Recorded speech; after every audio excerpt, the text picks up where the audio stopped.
The world economy is running hot, but how long before it overheats?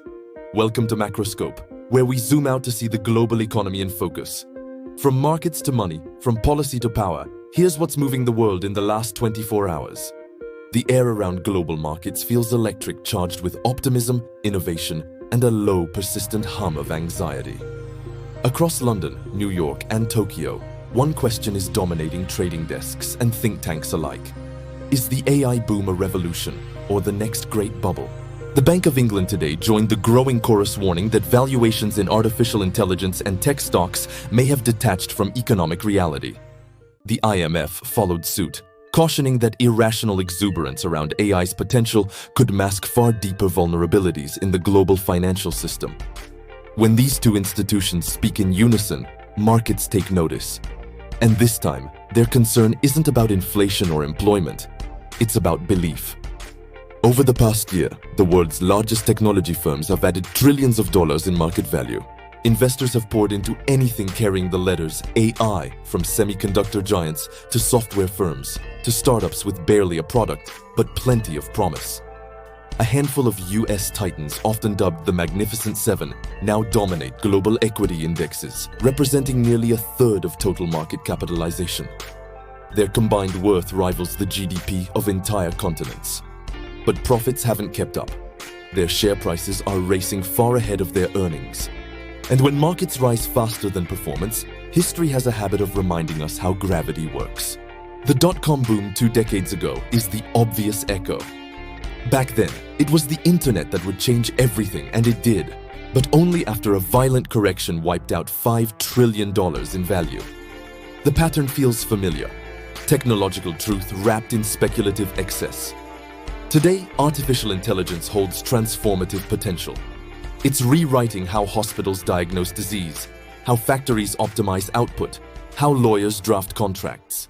But investors aren't buying AI's present, they're betting on its future. And that gap between promise and proof is where bubbles live. The IMF estimates that roughly 1/3 of this year's global equity gains are tied directly to AI enthusiasm, not to revenue, not to profits, but to expectations. And expectations can flip in a heartbeat. The productivity story, meanwhile, is slower than the hype. Deploying AI across workforces takes years, not quarters. The technology is powerful but expensive, requiring data infrastructure, training, and regulation that few companies are truly ready for.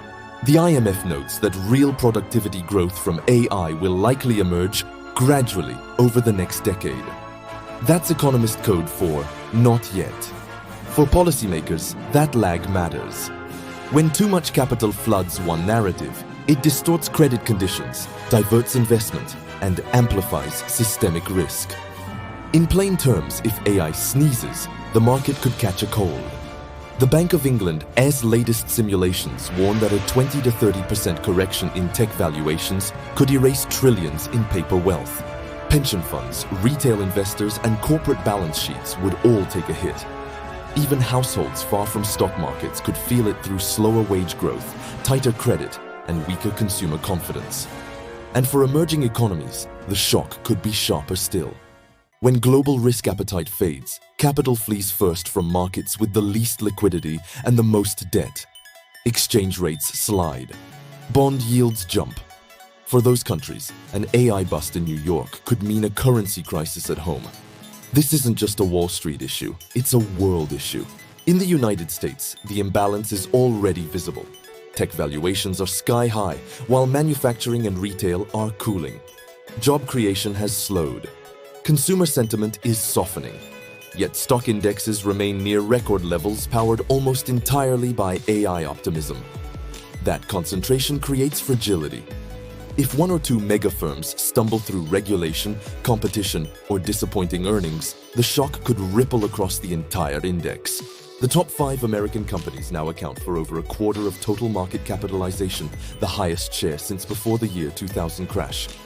Diversification, the cornerstone of stability, is quietly eroding.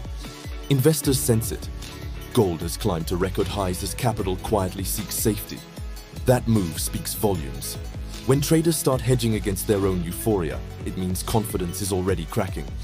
Bond markets echo the same tension. Yields are rising, reflecting fears that central banks will keep rates higher for longer.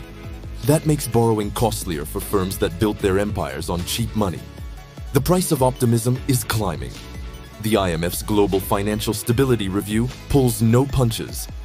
High valuations in the technology sector, combined with leverage in non-bank financial institutions, could amplify volatility in the event of a correction.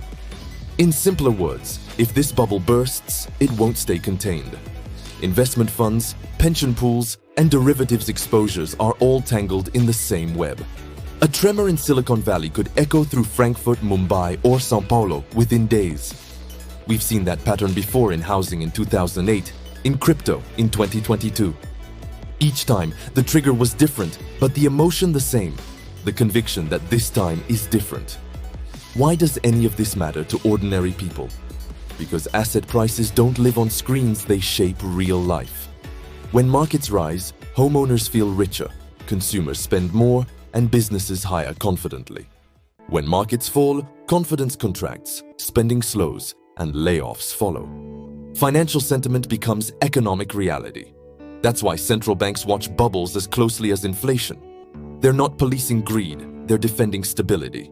If confidence collapses, growth goes with it. But their choices are limited.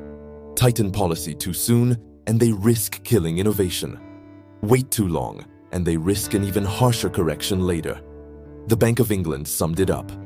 Authorities must remain vigilant for signs of exuberance that may pose systemic risk. In short, not panic, but watch the door. Meanwhile, geopolitics adds another layer of complexity. AI is now the new frontier of national power. Washington, Beijing, and Brussels are spending billions to secure dominance from chip production to cloud infrastructure. It's not just economic competition, it's strategic rivalry. And when governments chase technological supremacy, they pour public money into the same assets investors already love, adding more fuel to the fire.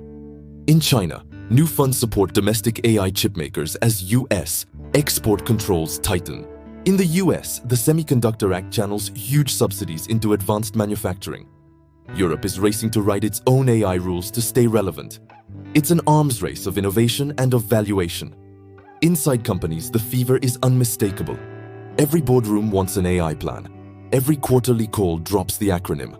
Startups pivot overnight to chase investor interest. Venture capitalists are deploying billions into AI-powered everything, often with little scrutiny.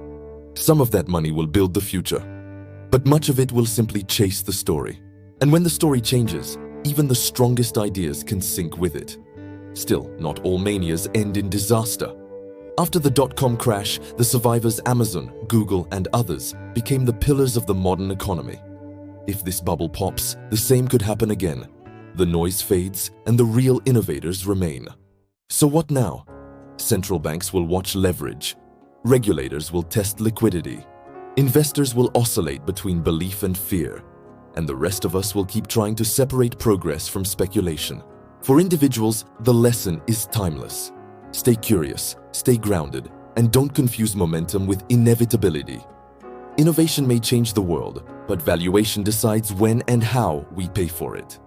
The AI boom is both miracle and mirror, reflecting our brilliance and our blind spots. Behind the algorithms lie the oldest forces in capitalism: greed, hope, and the eternal cycle of boom and correction. And when the next correction comes, it won't be about technology, it'll be about trust. Because confidence, not code, remains the world's most fragile currency. You've been listening to MacroScope, where we make sense of the world economy, one sharp turn at a time. Stay curious, stay informed, and stay ahead.